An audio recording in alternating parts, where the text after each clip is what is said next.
동양과 서양에는 문화적인 큰 차이가 있습니다.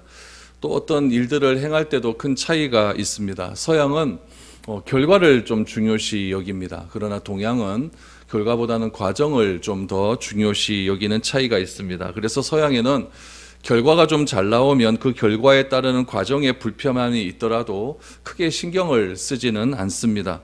그러나 동양은 유교적인 전통이 굉장히 강하죠. 그래서 과정이 굉장히 중요합니다. 아무리 결과가 잘 나온다 할지라도 과정이 좋지 않으면 그 결과를 포기하는 경우도 종종 생기는 경우를 보게 됩니다. 여러분, 결과를 너무나 지나치게 신봉을 하면 어떻게 되냐면 결과론자가 되죠. 또 과정을 너무나 중요하게 여기면 과정을 평가하게 되는데, 그 과정을 평가하는 기준은 도덕과 윤리를 가지고 평가를 하게 되죠. 그래서 도덕론자, 윤리론자로 빠지는 그런 경우가 있습니다. 신앙을 가진 사람은 무엇을 가지고 평가를 하냐면은 하나님의 기준을 가지고 평가를 받는 그런 사람입니다. 하나님의 기준은 결과보다는 과정을 더 중요하게 여기십니다. 과정을 중요하게 여기기 때문에 과정에 따른 그 평가의 기준은 하나님의 기준이어야 됩니다. 마태복음에도 보면은 열매를 보아 그 나무를 알리라라고 했다는 것은 열매라고 하는 결과를 중요시하는 것이 아니라 나무라고 하는 과정이 좋으면 좋은 열매가 맺게 된다라고 하는 그런 의미로 우리가 받아들여야 됩니다. 그러나 이스라엘 백성들은 이런 하나님의 의미와 뜻을 잘 알지를 못했습니다. 이스라엘은 하나님을 너무 쉽게 생각을 했습니다. 여러분, 나라도 그렇고 여러분 개인의 삶도 그렇습니다. 한번 균형을 잃어버리게 되면 그 균형을 다시 잡는 것이 굉장히 쉽지가 않습니다. 저는 이 균형을 잃어버리는 것, 이것을 저는 타협이라고 하는 말로 여러분들에게 많이 설명을 드렸습니다. 이런 공식들, 이 타협을 하게 되어서 하나님의 기준에 엇나가게 되고, 그 엇나가게 됨을 통해서 우리가 그 기준에 흐트러진, 균형 잡지 못한 그런 삶을 살게 되면은 굉장히 힘든 어려운 삶이 우리 가운데 지속된다는 것을 알게 됩니다. 그런 의미에서 우리가 성경에서 말씀하고 계신 하나님의 말씀이 우리 삶 가운데 들어와서 우리가 이 세상의 기준 가운데 어떤 삶을 살아야 되는가에 대한 평가받는 것은 굉장히 중요한 의미가 있다라고 생각이 되어집니다. 12월은 우리 성탄이 있는 날입니다. 예수님께서 이 땅에 탄생하신 이 성탄은 그냥 이루어진 사건이 아닙니다. 우리에게 하나님께서 어떤 기준을 주시기 위해서, 하나님의 기준이 무엇인지를 분명하게 알려주시기 위해서, 말씀으로만 알려주셨더니 그 말을 잘 이해하지 못하기 때문에 행동으로 보여주시기 위해서, 우리의 눈으로 직접 확인시켜 주시기 위해서 자신의 아들 예수 그리스도를 이 땅에 보내어 주셨고, 예수님의 삶이 우리의 삶의 기준이라는 것을 분명하게 확인시켜 주시기 위해서 예수님을 이 땅에 보내어 주셨습니다. 근데 예수님께를 이 땅에 보내주신 그 사건은 그냥 갑자기 이루어진 사건은 아닙니다. 구약 수천 년의 역사 속에서 하나님께서는 수많은 선지자들을 이 땅에 보내어 주셨고, 그 선지자들로 하여금 예수 그리스도의 탄생을 미리 예언하게 해 주셨습니다. 오늘과 또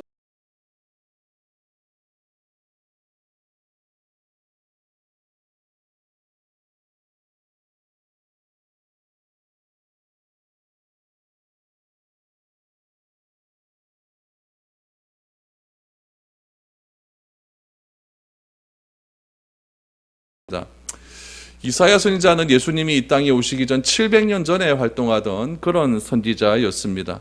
이사야는 예수님에 대한 예언을 굉장히 많이 했는데, 우리가 가장 잘 아는 예언은 무엇이냐면은 이사야 7장 14절에 나오는 그런 예언입니다.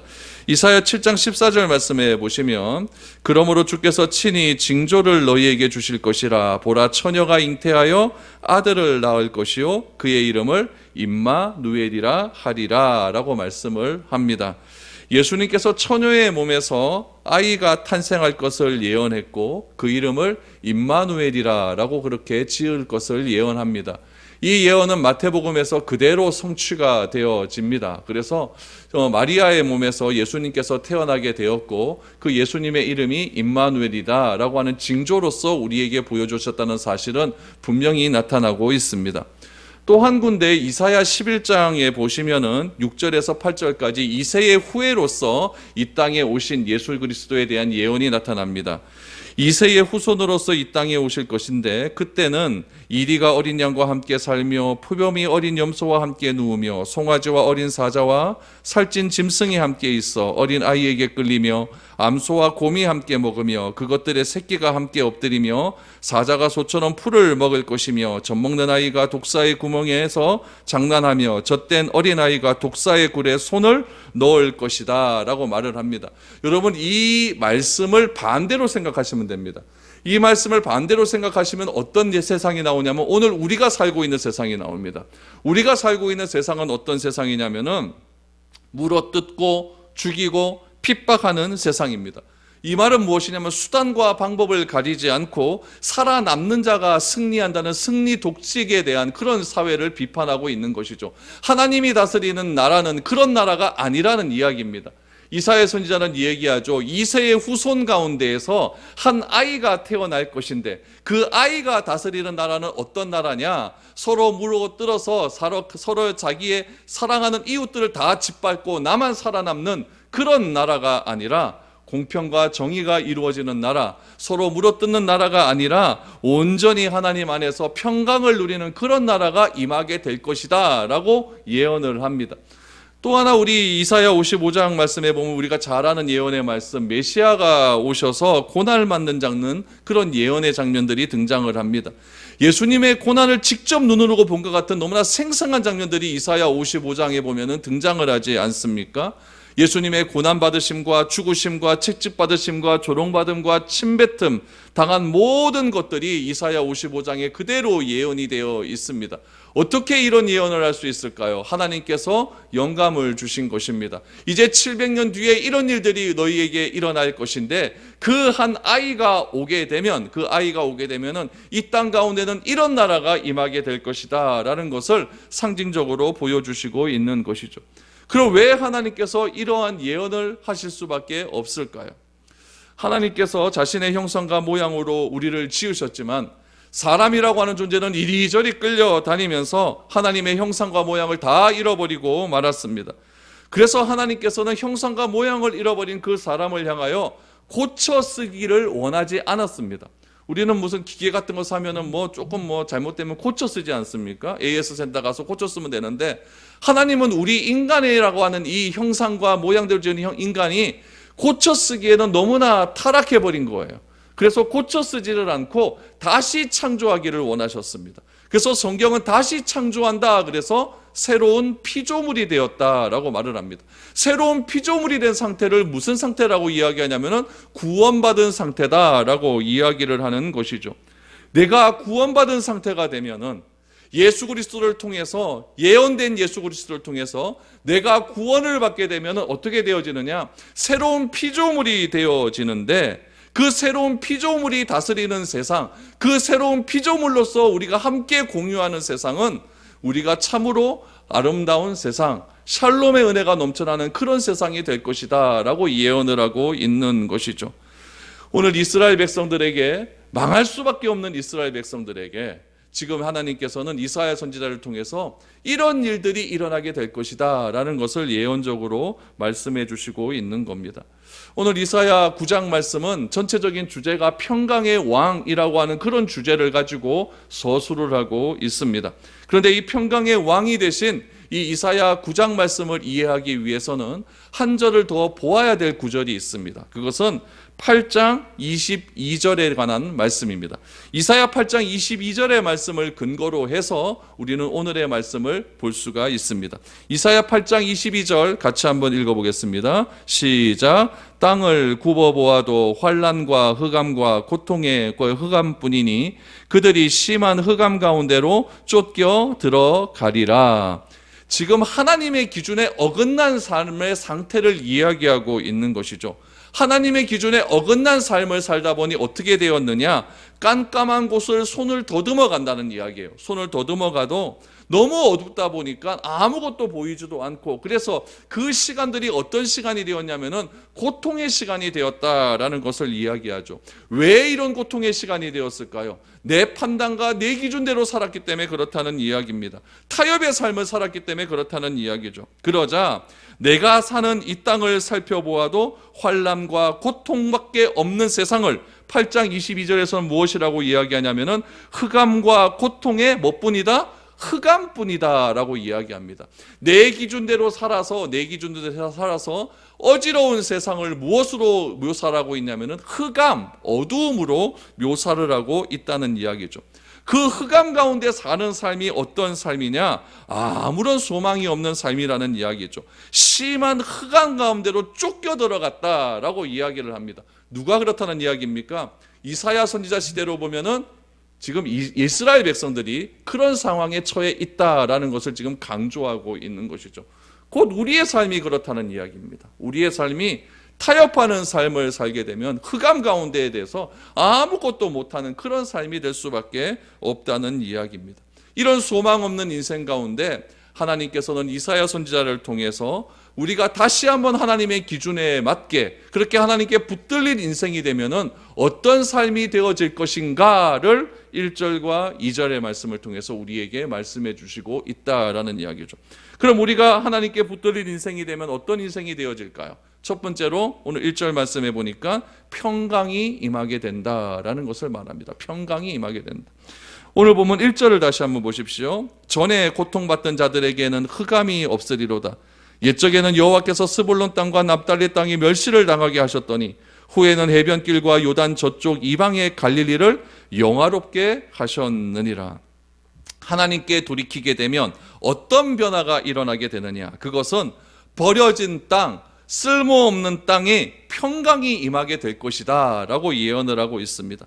가장 깜깜하다고 생각했던 그 흑암의 땅에 빛을 비추게 될 것이다 라고 이야기하는 것이죠. 그러므로 구원받는다는 것은 무엇을 의미하냐면은 어두움에서 기이한 빛으로 들어가는 사건, 베드로는 그렇게 얘기하지 않습니까? 어둠 가운데 있는 우리의 인생이 기이한 빛으로 들어가는 사건, 그것이 구원의 사건이라는 이야기죠. 빛 가운데로 걸어가는 사건이 구원받은 사건입니다. 그래서 우리가 찬양하지 않습니까? 대산을 넘어 험곡에 갈지라도 빛 가운데로 걸어가면 그것이 바로 구원의 길이다라는 것을 이야기하죠. 그러나 주님을 따르지 않는 그런 길은 흑암과 어둠의 길이기 때문에 아주 어려운 상황, 아무것도 보이지 않는 그런 상황에 이르게 된다라는 이야기죠. 그래서 이 흑암에 있는 상황 가운데 빛이 임하게 되므로 다시 샬롬의 은혜, 평강의 은혜를 임한다는 것을 어떤 예를 들어 설명하고 있는데 1절 말씀해 보니까 그 예를 어떤 땅을 예를 드냐면은 스불론과 납달리 땅을 예로 듭니다. 그렇다면은 이 스불론과 납달리 땅이 지금 어떤 곳이냐? 흑암이 있는 곳이라는 이야기예요. 1절을 다시 보면 전에 고통받던 자들에게는 흑암이 없으리로다.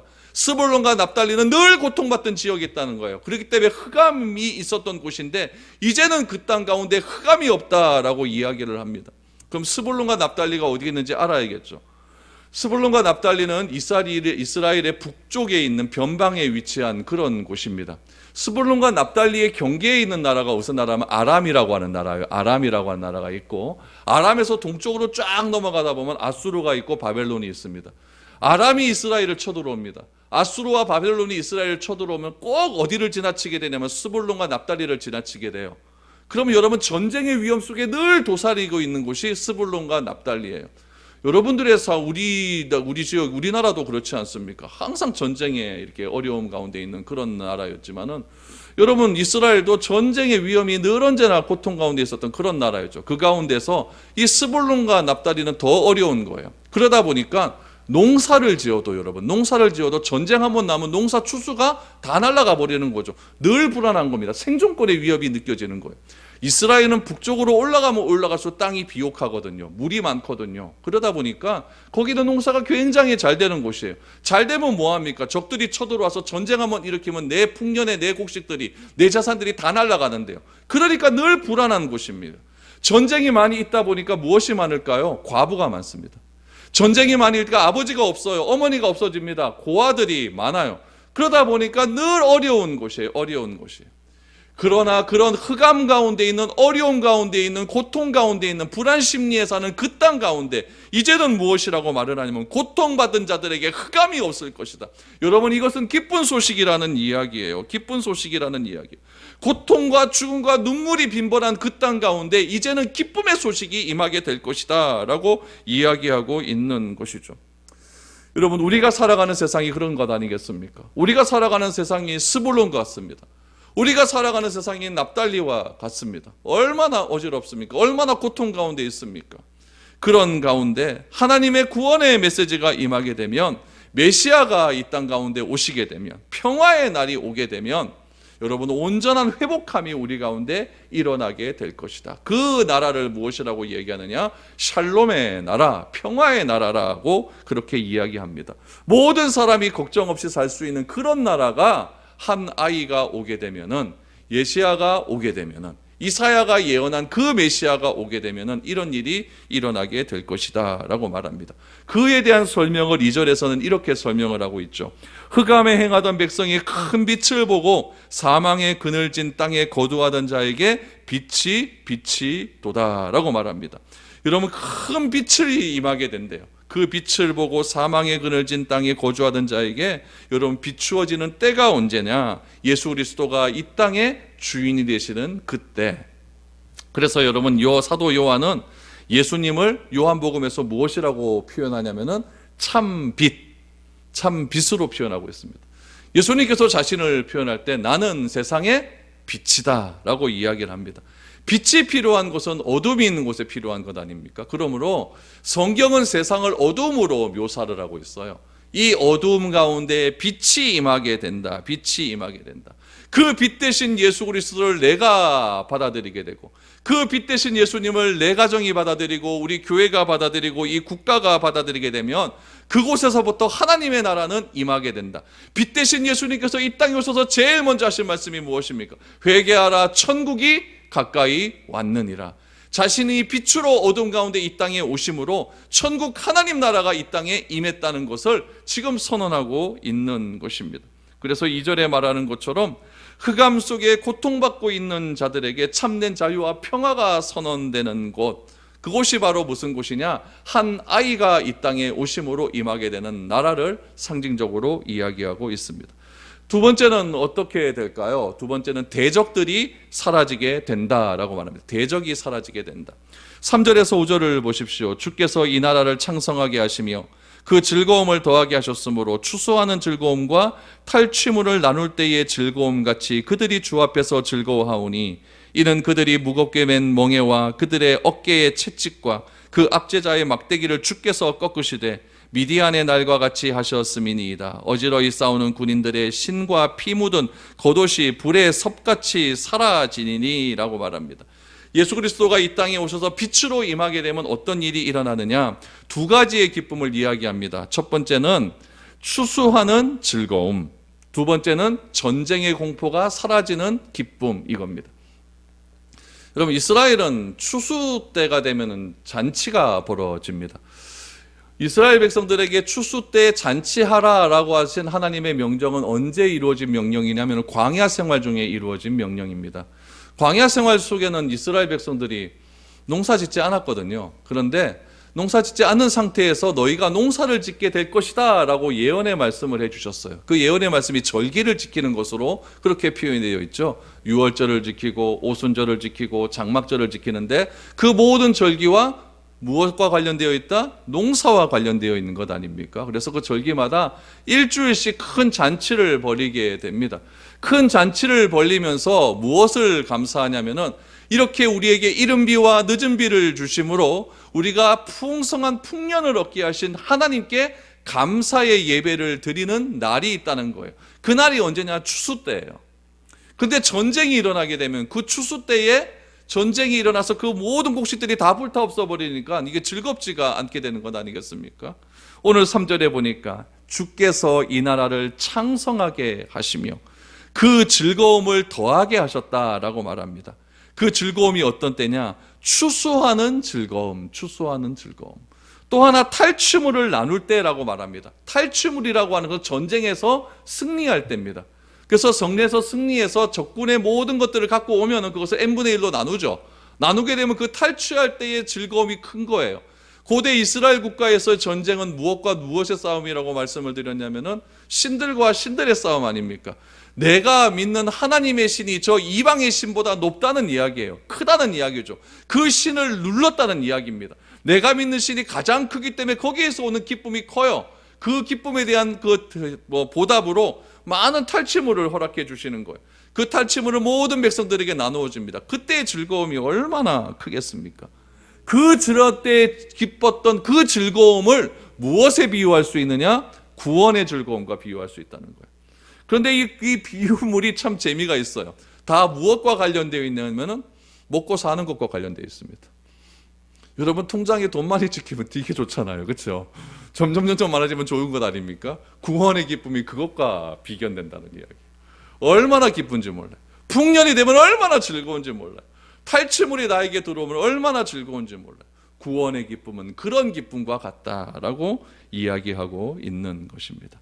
근데 좀 다른 것이 무엇이냐면은 3절 하반절에 보니까 주 앞에서 즐거워한다. 주 앞에서 즐거워한다. 단지 내가 소유하는 것의 즐거움이 큰 것이 아니라 하나님이 주시는 구원의 즐거움으로 인해서 내가 훨씬 더 즐거워하게 될 것이다 라고 말을 하고 있죠.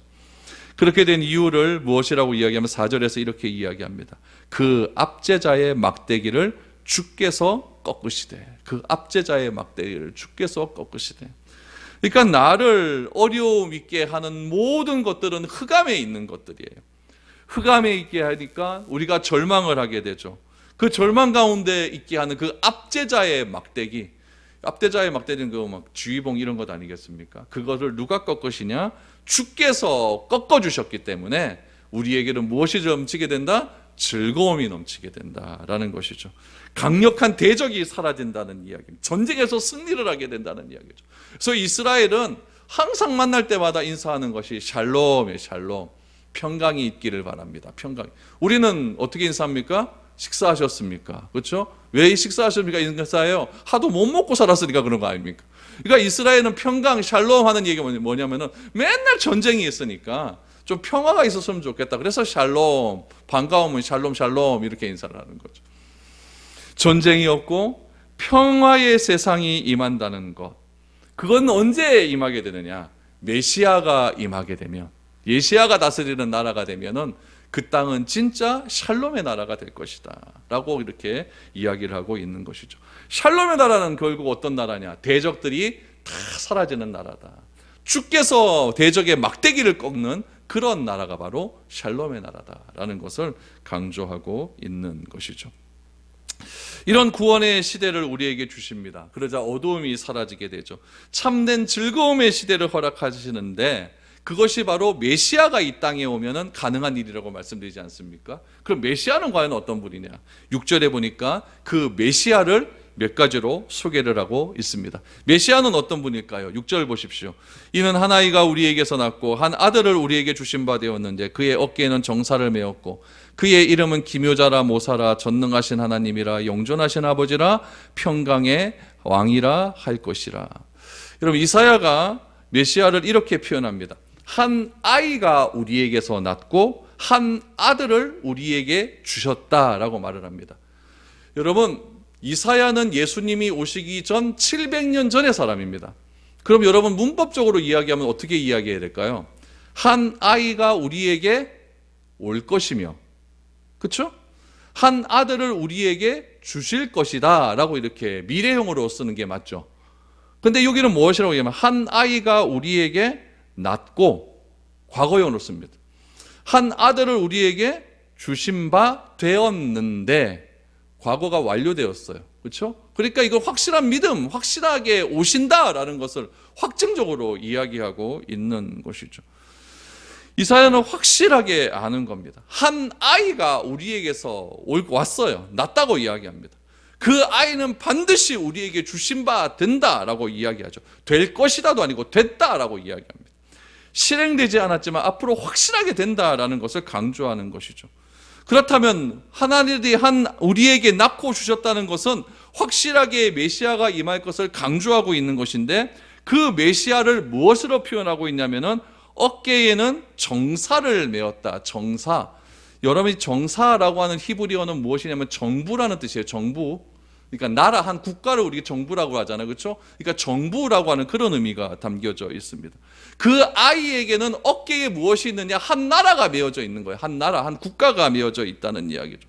한 나라의 주권자가 되고 한 나라의 정부이며 한 나라의 통치자로서 이 땅에 올 것이다. 왕으로서 올 것이다 라는 것을 지금 예언하고 있지 않습니까? 왕으로서 오실 그 아이, 그 아들, 그를 무엇이라고 이름하느냐? 첫 번째, 기묘자라 모사라. 여러분, 라까지는 아니에요. 기묘자 모사 요겁니다. 이제 명칭할 때 기묘자입니다. 이거를 조금 고어체로 기묘자라 이렇게 얘기하는 거예요. 그러니까 기묘자 모사입니다. 근데 요건 두 가지지만 한 가지 말로 더 표현이 더 가능해요. 기묘자 모사, 요게 더 좋습니다. 기묘라고 하는 말은 여러분 알죠? 좀 신기하다, 놀랍다 이런 뜻이 아닙니까? 모사라고 하는 말은 조언하다, 상담해준다, 들어준다 이런 의미가 담겨져 있거든요. 그래서 영어 성경도 보면 원더풀 카운셀러, 그러니까 카운셀러가 상담자라는 뜻 아닙니까? 최고의 상담자. 그러니까 이 원더풀 카운셀러라고 하는 것은 결국 돕는 분이라는 뜻이거든요. 돕는 분. 여러분, 돕는 분, 우리를 도와주시는 분, 그분을 예수님께서는 무엇으로 표현하셨냐면은 보혜사라고 설명하셨어요. 그러니까 기묘자 모사는 누구예요? 성령님이에요. 성령님. 한 아들이 우리에게 온다는 거죠. 한 아이가 우리에게 왔어요. 그 아이는 무엇을 이야기하느냐? 우리에게 도움을 주시는 분이라는 거예요. 우리를 도와주시는 분이에요. 우리가 생각해낼 수 없는 너무나 확실한 길로 인도해 주시는 그런 분이라는 이야기예요. 여러분 삶 가운데 어려움이 있고 근심이 있는 분이 있다면 기묘자 모사에게 다 아뢰시기를 바랍니다. 그럴 때 도움을 주시는 그분, 보혜사이신 그분, 카운셀러이신 그분, 그분께서 여러분들의 모든 어려움과 고통스러운 그런 말들을 다 들으신다고 그렇게 이야기합니다. 예수님께서는 내가 기도할 때 후히 주시고 꾸짖지 않으시는 기묘자 모사로 이 땅 가운데 오실 것이다. 그렇게 이사야는 예언을 합니다. 두 번째로 이사야는 누구라고 예언합니까? 전능하신 하나님이라고 예언을 해요. 한 아기로 태어났고 한 아들이지만 그분은 누구시냐? 전능하신 하나님이라는 이야기죠. 여러분, 전능하다라고 하는 것은 아이로 낳고 아들로 낳는데 어떻게 그분이 전능하실 수 있을까? 그분은 하나님이란 얘기죠. 전능하다라고 하는 표현은 사람에게 쓸 수 있는 표현이 아니에요. 전능, 모든 것을 능한다, 능하게 할 수 있다, 이런 것은 사람에게 할 수 있는 표현이 아니죠. 오로지 하나님에게만 쓸 수 있는 그런 표현입니다. 그 아이는 어떤 아이냐? 사람으로 태어났지만 그 아이는 하나님의 신성과 사람의 인성을 다 가지고 있는 그런 분이라는 이야기죠. 그래서 그 아이는 전능하신 하나님이다. 그 아이가 자라납니다. 인성을 가지고 자라납니다. 그런데 전능하신 전능의 능력이 나타납니다. 물을 포도주로 만들어버려요. 무리를 막 걸어갑니다. 죽은 자를 살려냅니다. 보리떡 2개와 물고기 5마리로 5,000명을 먹이는 그런 기적을 베푸십니다. 그리고 자기가 십자가에 죽고 다시 살아나는 놀라운 역사를 베푸심으로 그 일을 통해서 우리를 구원하실 귀한 길을 마련해 주신다는 거예요. 그분이 누구냐? 전능하신 하나님이라는 거예요. 그 전능하신 하나님을 누가 불리우느냐? 한 아이, 한 아들로 우리에게 온 그분이 불려진다는 이야기죠. 세 번째는 무엇입니까? 영존하는 아버지다라고 말합니다. 영존하는 아버지다. 예수님은 하나님의 아들입니다. 그렇죠? 하나님의 아들이에요. 그래서 예수님은 하나님을 부를 때 뭐라고 부르냐면은 아버지 그렇게 불렀어요. 그런데 그 한 아들, 한 아이를 무엇이라고 표현하냐면 영존하시는 할아버지라고 해야 맞잖아요. 맞죠? 예수님이 하나님을 아버지라 불렀으니까. 그런데 이게 좀 그래요. 근데 이게 왜 이렇게 표현이 되냐면은 히브리식 사고는 우리하고 달라요. 우리는 날 낳아주시고 날 낳아주시는 그런 분을 우리는 아버지라고 부르지 않습니까? 근데 히브리식 아버지의 개념은 두 가지의 개념이 있어요. 첫 번째는 낳아주신 분도 아버지예요. 나를 길러주신 분도 아버지예요. 나를 보호해 주시는 분도 아버지예요. 근데 날 낳아주지 않았지만은 옆에서 나의 멘토가 되어줘서 늘어지다 나에게 지식적으로, 경제적으로, 정신적으로 보호해 주시는 분이 있어요. 그분도 아버지예요. 그러니까 여기서 말하는 아버지라고 하는 분은 기묘자 모사라고 하는 말과 똑같이 이어지는 부분이에요. 기묘자 모사는 우리의 모든 것들을 도와주시는 보혜사 성령님으로 이 땅에 오신 분 아닙니까? 그 도와주시는 분이시기 때문에 그 아이는 누구냐? 아버지가 될 수가 있는 거죠. 그 아버지 영존하시는 아버지예요. 나를 지켜주시고 보호해주시고 인도해주시고 후원해주시고 길러주시는 분, 그런 부분으로 이 아이와 아들을 이해할 수 있다라고 이야기하는 거죠. 그 아버지가 바로 한 아이고 우리에게 보낸 한 메시아입니다. 네 번째는 평강의 왕입니다. 한 아이, 한 아들로 태어난 메시아는 평강의 왕으로 오셨다는 이야기죠. 온갖 불행과 저주로 가득한 이 땅 가운데 하나님께서는 진정한 평화를 우리에게 주신다는 얘기죠. 그 평화를 추수 때와 전쟁의 착취물을 우리에게 주어졌을 때의 즐거움으로 묘사하고 있는데, 그 하나님 나라가, 그 예수님께서 다스리는 나라가 그런 즐거움과 동일한 나라다. 그분이 다스리는 나라는 이런 나라가 될 것이다 라고 이야기를 하고 있습니다. 계속해서 7절 말씀을 보십시오. 메시아가 오셔서 어떤 나라가 이루어지게 될 것이냐. 7절에 보니까 그 종사와 평강의 더함이 무궁하며 또 다윗의 왕자와 그의 나라에 군림하며 그 나라를 굳게 세우고 지금 이후로 영원히 정의와 공의로 그것을 보존하실 것이라. 만군의 여호와의 열심히 이를 이루시리라. 아멘. 7절은 메시아가 오셔서 다스리는 나라를 설명하고 있습니다. 정사와 평강이 무궁한 나라. 여러분, 무궁하다라는 말은 끝이 없다는 이야기예요. 영원하다는 이야기예요. 우리에게 한 아이로 왔고 한 아들로 온 메시아의 다스림은 영원히 통치가 된다라는 이야기입니다. 그의 통치권은 흔들리지 않고 굳건하여 영속시킬 뿐 아니라 영원한 정의와 공의로서 그의 나라가 다스려질 것이다 라고 말을 합니다. 두 번째는 그의 나라는 어떤 나라입니까? 다윗의 후손이 다스리는 나라입니다. 한 아이와 한 아들로 온 메시아는 그냥 우연히 온 사건이 아니라 다윗의 후손으로 이 땅에 오신 메시아라는 이야기예요. 왜 하필 다윗의 후손일까요? 이스라엘 유대 민족은 아직까지도 시오니즘에 빠져 있습니다. 여러분, 무엇에 어떤 명사형의 ISM이라고 하면 무슨 니즘, 무슨 주의가 되지 않습니까? 그럼 주의가 돼버리면 그건 이데올로기가 되는 거예요. 굉장히 위험한 사상이 돼요. 거기에 완전히 우리가 사로잡혀 버리면은 뭐 판단할 수 있는 기준의 근거가 다 사라지게 됩니다. 유대인들은 시오니즘이라고 있는데, 시온은 예루살렘이잖아요, 그렇죠? 예루살렘 회복을 아직도 바라고 있는 거예요. 그 예루살렘 회복, 무엇에 대한 회복일까? 옛날에 어땠기 때문에 예루살렘이 지금 회복돼야 된다고 생각할까요? 다윗의 시대가 가장 잘 살았던 시대거든요. 다윗의 시대는 가장 좋았던 시대라고 생각을 하고 있거든요. 다윗의 시대는 가장 아름답고 평화스러운 시대라고 생각을 하고 있거든요. 그래서 유대인들은 그 시대를 아직까지 그리워하고 있어요. 그럼 그 시대를 누가 회복시킬 것이냐? 누가 회복시킬? 다윗의 시대니까 다윗의 후손으로 와야 된다는 이야기예요. 다윗의 후손으로 누군가가 와서 그 누군가가 그리스도로 와야 된다는 이야기예요. 그리스도라고 하는 이름의 뜻은 무엇이냐면 기름 부음을 받은 자라는 뜻입니다. 기름 부음을 받은 자. 여러분, 기름 부음은 구약 시대 때 누구에게 주었냐면은 거룩한 구별함을 위해서 준 명칭이에요. 거룩한 구별함. 근데 그 거룩한 구별함이 어떤 대상에 대한 거룩한 구별입니다. 누구의 대상이냐면 신적 대상에 대한 거룩한 구별함을 있을 때 기름을 부어줬어요. 그 기름 부음을 뭐라고 얘기한다? 그리스도라라고 이야기를 해요. 그렇기 때문에 구약 시대 때는 그 신적으로 거룩하게 구별을 받은 부류가 세 가지가 있었어요. 첫 번째는 왕, 두 번째는 제사장, 세 번째는 선지자라는 이야기예요. 그래서 유대인들은 아직까지 다윗의 후손으로서 그리스도가 와야 된다라고 생각을 합니다. 그리스도가 오면은 그분은 하나님께서 주어진 영원한 신적인 구별됨을 가지고 우리를 다시 예루살렘을 회복시킬 것이다 라고 하는 시오니즘을 아직까지 가지고 있어요. 그러니까 그리스도로 이 땅에 오신 그 예수님을 무시하는 거죠. 어디 나사렛 촌고에서 태어난 그 사람이 예수일 수 있느냐? 내가 어린 시절을 다 봤다는 이야기입니다. 그게 무슨 그리스도가 될 수 있느냐? 이렇게 생각을 하는 거죠. 그러나 예수님은 그 예수로 오신 이 땅에 그리스도로 오신 그 예수님은 이 땅 가운데서 어떻게 다스릴 것이냐? 예전에 다윗 왕은 한 나라를 다스리는 왕이었지만 이제 그리스도로 오신 그 왕은 열방을 다스리는 나라가 될 것입니다.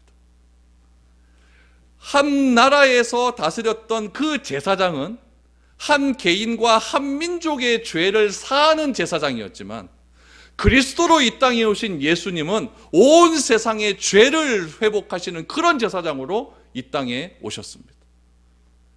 그 한 나라의 기름 부받은 선지자는 한 민족과 한 국가를 향하여서 하나님의 말씀만 외쳤던 그런 사람이었지만, 한 모든 열방의 선지자로서 오신 예수님은, 그 그리스도는 온 세상의 나라를 향하여서 하나님 자신의 말씀을 선포하시는 선지자로서 이 땅에 오셨습니다.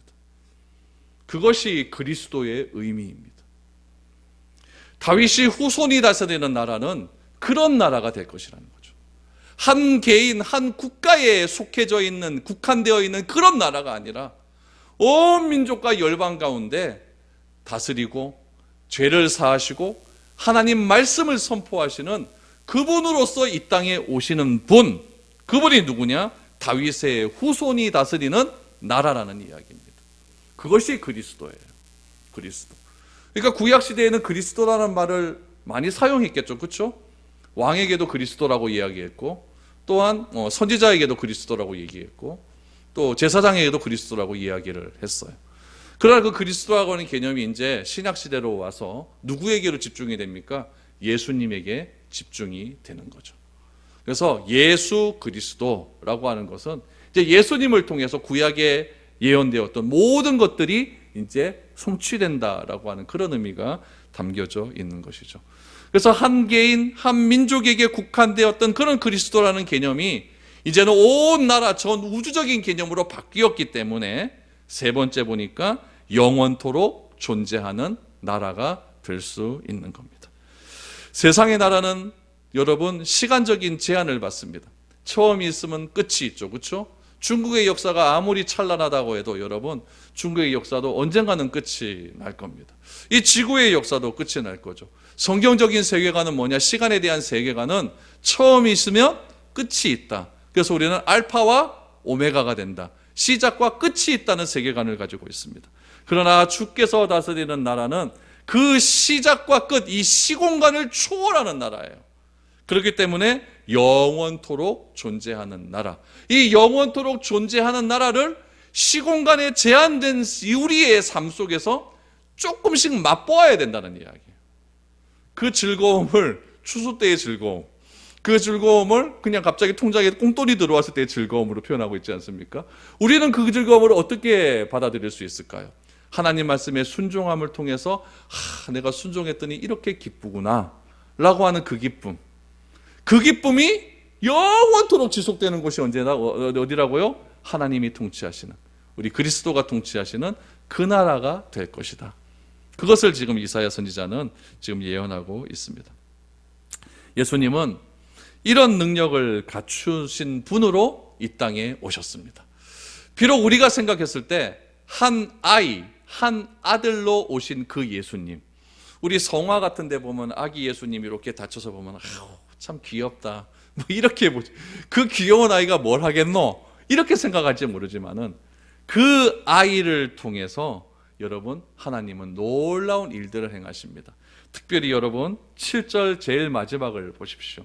여호와의 열심히 이를 이루시리라. 아멘. 하나님의 열심이 있어요. 온 세상을 구원하시기 위한 하나님의 열심. 흑암에 빠진 모든 흑암에 있는 민족에게 빛을 비추심을 통해서 참된 샬롬의 즐거움을 회복시키고자 하는 하나님의 열심이 있다는 거예요. 그 열심으로 이것을 이루시리라. 우리는 그 사역에 동참하면 됩니다. 존재하면 됩니다. 하나님 나라의 백성으로 그 자리에 있으면 된다는 이야기. 내게 할 게 뭐가 있겠습니까? 완전하신, 전능하신, 온전하신 그 하나님께서 열심으로 그것을 이루신다고 하는데 내가 거기다가 뭐 플러스 알파 한다고 하나님의 열심히 뭐 도움을 받고 그러겠습니까? 나는 하나님의 아들로서 그 존재감으로서 열심히 하나님을 드러내는 삶, 내 아버지는 이 정도다, 이거를 자랑하며 살아가면 되는 겁니다.